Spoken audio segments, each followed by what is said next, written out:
visuel. Une armée prête pour opération de grande envergure.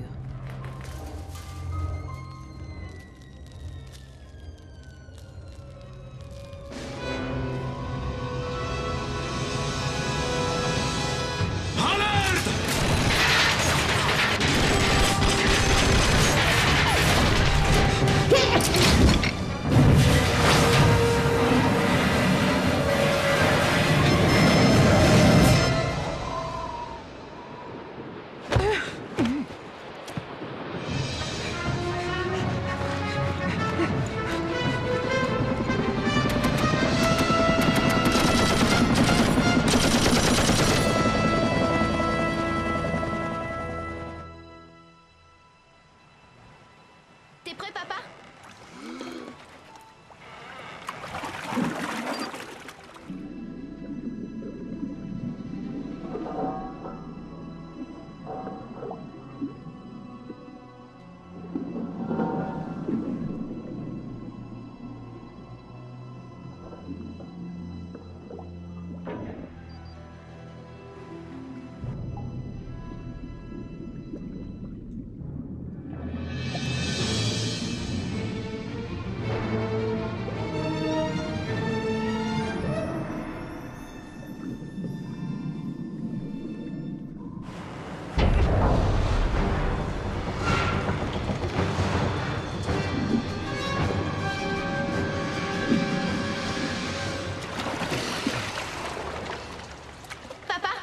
Hé Sam, t'as une minute, faut qu'on parle. Ai-je vraiment le choix?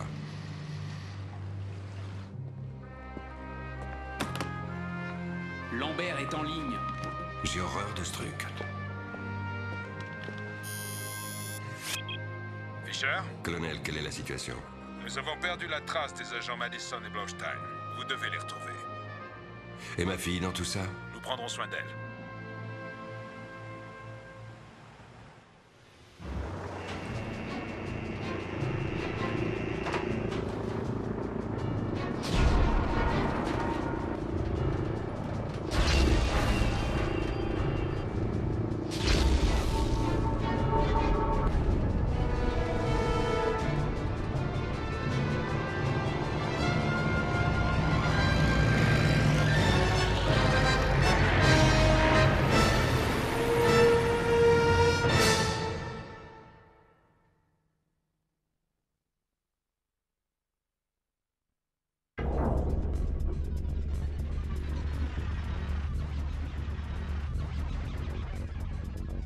Mais disons que je ne me suis pas attaché au fait que ça soit un jeu vidéo, j'ai plus essayé de raconter une histoire qui donne envie aux joueurs de se mettre à jouer. Donc j'ai travaillé ça plus comme un film en fait, où on ferait une belle séquence d'action, et puis après on présente les personnages, et après on rentre dans le film.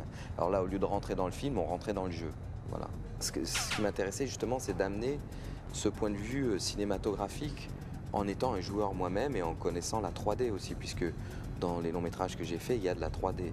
Moi, ma grande passion, c'est le découpage dans un film, c'est raconter une histoire par le découpage, par mes axes caméra, par la manière dont je monte, par la manière dont je conçois le film. Et donc, l'idée de faire quelque chose, d'être encore plus précis que je ne le serais dans un film, puisque dans un film, on fait aussi ce qu'on appelle des rushs, c'est-à-dire de la matière. Là, par exemple, un plan qui fait 2 secondes 12, il doit faire 2 secondes 12 parce que c'est du travail, 2 secondes 12 d'animation, c'est 2 secondes 12 d'animation. Je me suis surtout attaché au personnage de Sam Fisher et j'ai essayé de le présenter avant qu'on rentre dans le jeu et de lui donner quelque chose d'humain, disons, puisque j'ai essayé d'humaniser un maximum le personnage, donc l'histoire avec sa fille. Et puis surtout, j'ai essayé de montrer ses capacités, parce que c'est important dans le jeu. L'univers, ce qui est important dans le jeu aussi, c'est cette lumière, ce travail sur la lumière, le côté ombre et lumière, le fait qu'il puisse se cacher, qu'on ne le voit pas. Alors, pour montrer ses capacités, d'abord, je me suis servi des 2 personnages au début, c'est-à-dire Blaustein et Madison. Et donc, je me suis servi de la petite paluche pour montrer que c'était un de leurs accessoires. Le fait qu'ils se cachaient dans un tube, qu'ils avançaient dans l'ombre et dans la lumière, l'histoire avec les grilles qui reflètent qui font un quadrillage sur le personnage, on retrouve ça dans le jeu, et de montrer le côté immersion, qu'ils arrivent à s'immiscer comme ça sans qu'on les voit. Et puis par rapport à Sam, j'ai surtout montré que c'était quelqu'un qui pouvait par exemple aller 2-3 minutes sous l'eau, ça donnait le côté, il peut aller carrément dans le noir et puis retenir sa respiration longtemps. C'est important quand on se cache de ne pas sentir la respiration. En plus dans le jeu, quand il tire, il retient sa respiration. Donc, je trouvais que c'était intéressant aussi et de montrer que c'était quelqu'un de courageux mais qui avait aussi entre guillemets un délire un peu qui était d'aller à 100 mètres sous l'eau et d'aller voir des requins blancs, quoi, juste pour les toucher et de se servir de son masque, de son IL, de son intensificateur de lumière pour pouvoir voir sous l'eau. Voilà, je me suis attaché à ça pour montrer un peu les capacités du personnage. Ce personnage est très fort, mais en même temps, il est aussi sensible. Donc tout ça, je pense que le joueur inconsciemment part avec ce background. Donc chaque niveau et chaque étape dans le jeu qu'il va faire, il va quand même avoir cette carte au fond de lui, quoi. Donc ça va donner tout l'intérêt au personnage et au fait de jouer avec lui. Je leur ai donné toutes les focales, puisque j'ai l'habitude des focales en cinéma. Et en 3D, ils ont des logiciels de compatibilité, entre guillemets, sur les types de focales par rapport au format, en fait, dans un format scope. Et j'ai donné aussi, sur chaque plan, la focale aussi, la focale cinéma. Moi, si je devais tourner cette scène-là, ce plan-là, avec quelle focale je le ferais, quelle hauteur de caméra, quel axe, quelle direction de lumière. Mais je fais aussi un gros travail, comme je l'ai dit déjà, sur le découpage, sur le langage et puis sur le son. Par exemple, ici, on a utilisé, et je pense que ça s'est jamais fait, on a utilisé un vrai bruiteur de cinéma. C'est-à-dire qu'on a refait les pas, on a refait les présences, les textures des habits, parce que ça a un son, la texture quand on bouge, on fait du bruit aussi par nos vêtements. Par exemple, les chaussures qu'ils ont aux pieds, on les choisit aussi.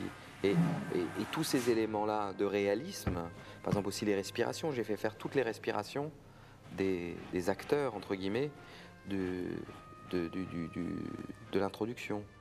Et c'était très important de ramener aussi l'univers sonore d'un orchestre symphonique dans un film d'action. Et en même temps, ça permet de donner des couleurs à des personnages, à des sentiments.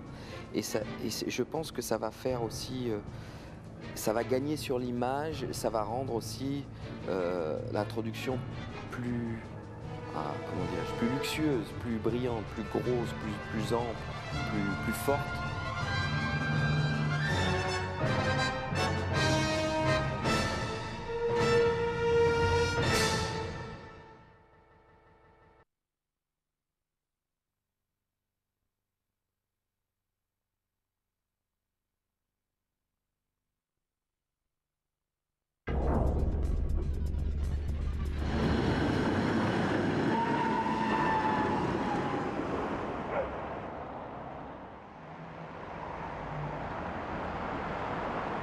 Alors messieurs, Regardez, vous pouvez faire Robert De Niro si vous voulez.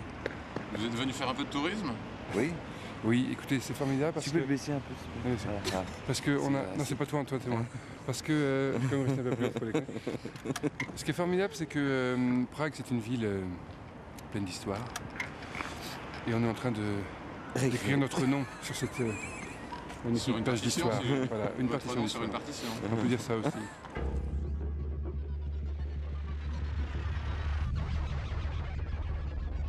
La grande différence entre un jeu vidéo et une musique de film, c'est le temps. Le temps de musique effective. Dans un long métrage, on peut avoir 1h30 jusqu'à 2 heures de score de partition dans un grand film d'action, dans une grande fresque. Là, le jeu vidéo, en tout cas la partie pour laquelle nous sommes engagés, c'est 4 minutes de film où tout doit être dit, toutes les émotions, l'action, les poursuites, les moments de suspense, le thème, le premier thème d'action, le thème des méchants, le thème du rôle principal.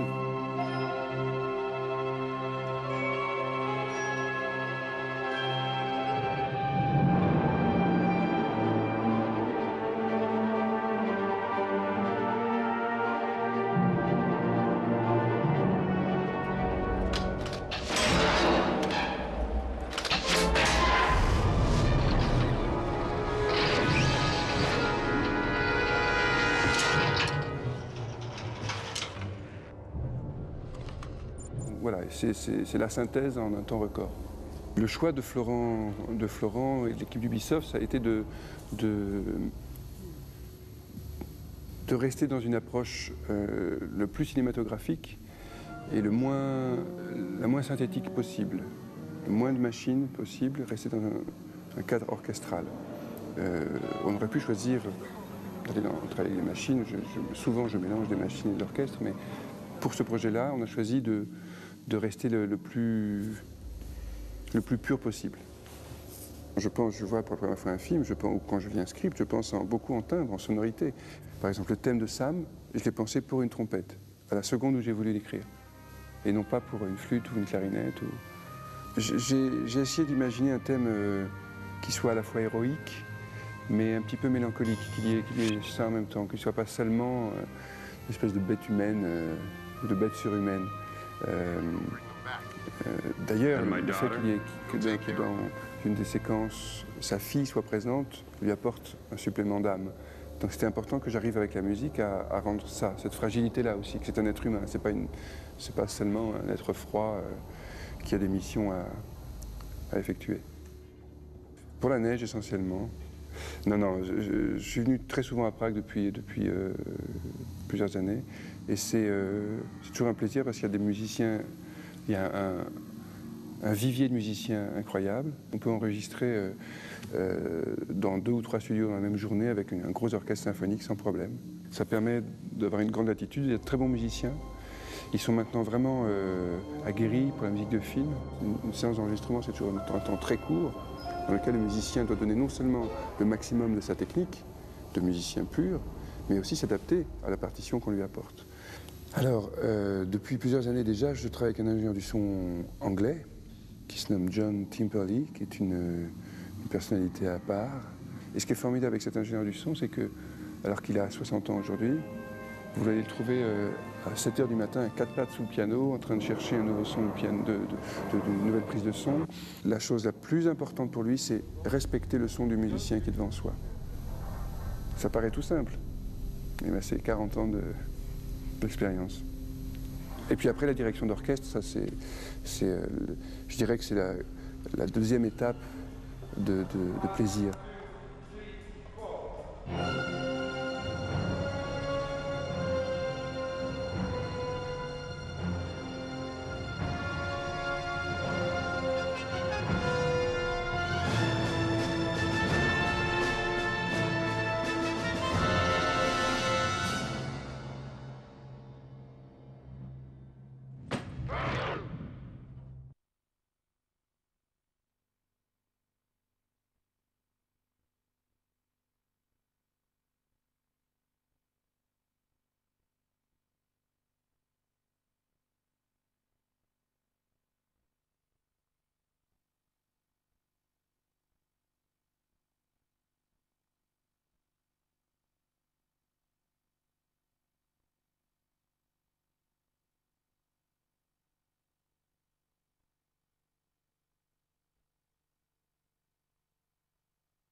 Sam's a very frightened guy, you know.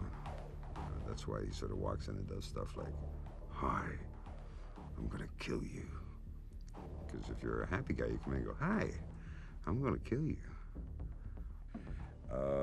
Here we go. Fisher interrogates enemy soldiers who obviously have no information, but he just interrogates them for the hell of it.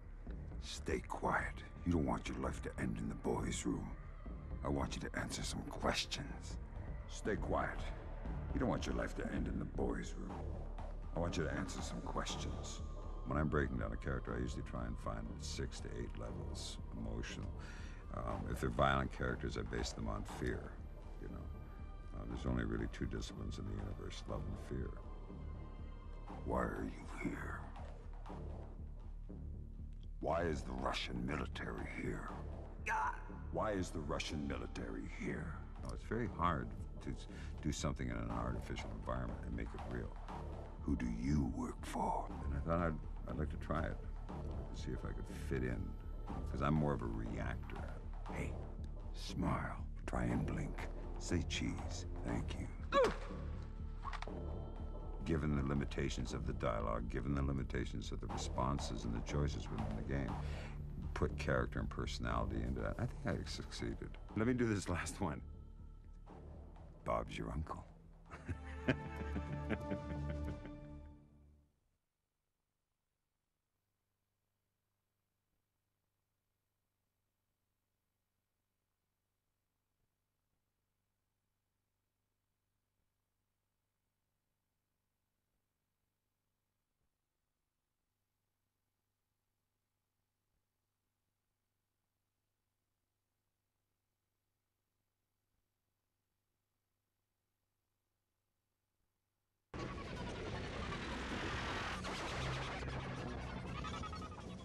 So Sam, what was your role in the development of Splinter Cell?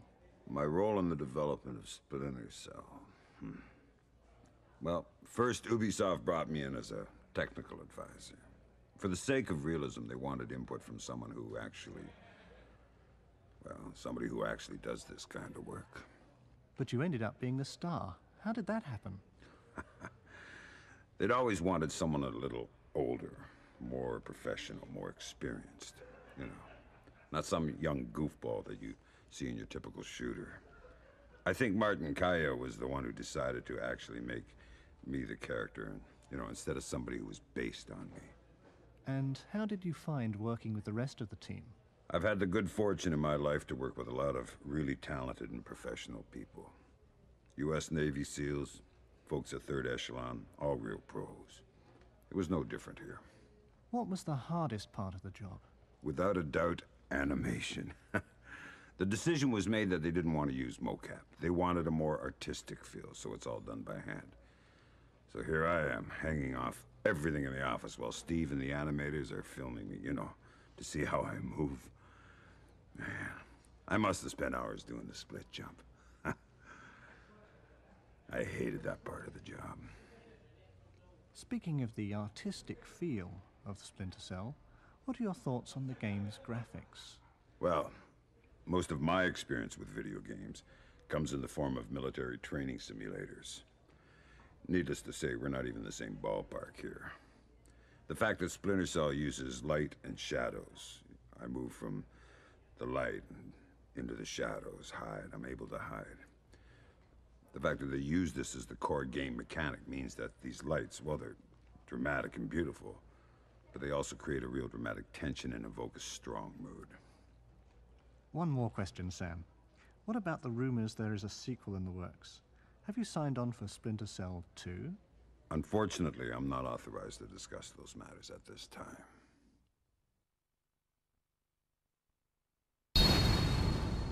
Transcending history and the world, a tale of souls and swords, eternally retold.